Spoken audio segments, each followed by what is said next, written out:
सर्वांना क्रांतिकारी जय भीम. मित्रांनो, हा कोणतरी राहुल सोलापूरकर नावाचा इसम आहे. तो बाबासाहेबाबद्दल चुकीचं विधान बोलत आहे. म्हणजे आंबेडकरी समाजाला चिडवण्याचं काम करत आहे, डिवचण्याचं काम करत आहे. आणि हे वारंवार चालू आहे महाराष्ट्रामध्ये, देशामध्ये. धारेवर धरायचं बाबासाहेबाच्या लेकराला, बाबासाहेबाचा अपमान करायचा आणि सळो की पळो करायचं. जे नियोजन चालू आहे हे सुनियोजित नियोजन चालू आहे. आणि हा राहुल सोलापूरकर बोलत नाही, तर ह्याच्या पाठीमागं हे मनुवादी शासन आहे. ही शासनकर्ती जमात आहे. मित्रांनो, हे आपल्याला ओळखावं लागेल लगेच. त्याची काय लायकी आहे बोलायची? वेदाप्रमाणे म्हणे बाबासाहेब ब्राह्मण ठरतात म्हणे. अरे किती अक्कल आहे रे तुझ्यामध्ये? तू बोलतो काय? तुझा किती अभ्यास? अरे ज्याचा ऐकून बोलतोय त्या पण माजूर शोधायचा किती अभ्यास आहे, आधी त्यांचा पण एकदा तपासून घे आणि नंतर बाबासाहेबावर बोलायला रे इकडे तू. अक्कल शून्य माणसां हो. तुम्ही जितकं बाबासाहेबावर बोलत राहाल चुकीचं, तितकं स्वतःचं नुकसान होईल तुमचं. तुम्हाला वाटेल की आम्ही बाबासाहेबाचा अपमान करतोय.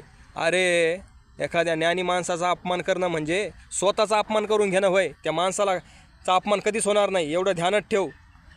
तू आणि तुझे जे घाईत ना मागची तुला पोचणारे बिस्किट टाकणारे तुला, हे ध्यानात ठेवा तुम्ही सगळ्यांनी. बाबासाहेबाला तुम्ही किती डिवचलं, किती त्यांचा अपमान करायचा प्रयत्न केला, विटंबना करायचे प्रयत्न केले तुम्ही त्यांच्या पुतळ्याची, त्यांच्या नावाची, त्यांच्या कार्याची, तर काहीच होऊ शकत नाही बाबासाहेबाचं. समजलं ना? बाबासाहेब हे त्यांची उंची हिमालयासारखी आहे, त्यांचं ज्ञान सागरासारखं आहे, त्यांचं व्यक्तिमत्व जे आहे ना सूर्यासारखं आहे, तेजस्वी. त्यामुळे ना तुम्ही तुमचंच नुकसान करून घेणार. आज जरी तुम्हाला वाटत असेल की आम्ही टार्गेट करून फार चांगलं करत आहोत, पण त्याचे उद्या रिझल्ट जे येतील ना ते तुम्हाला गड्ड्यात घालणारे रिझल्ट राहतील, एवढं मी असं ठामपणे सांगतो. कारण बाबासाहेब या देशाचे खरे निर्माते आहेत. झिजवलेलं आहे सगळं आयुष्य हे या देशासाठी, इथल्या माणसासाठी. आणि त्या माणसाबद्दल तुम्ही चुकीचं विधान करत आहात.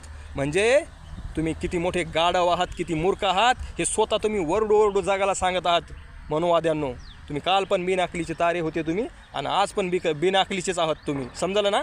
जय भीम, नमो बुद्धाय.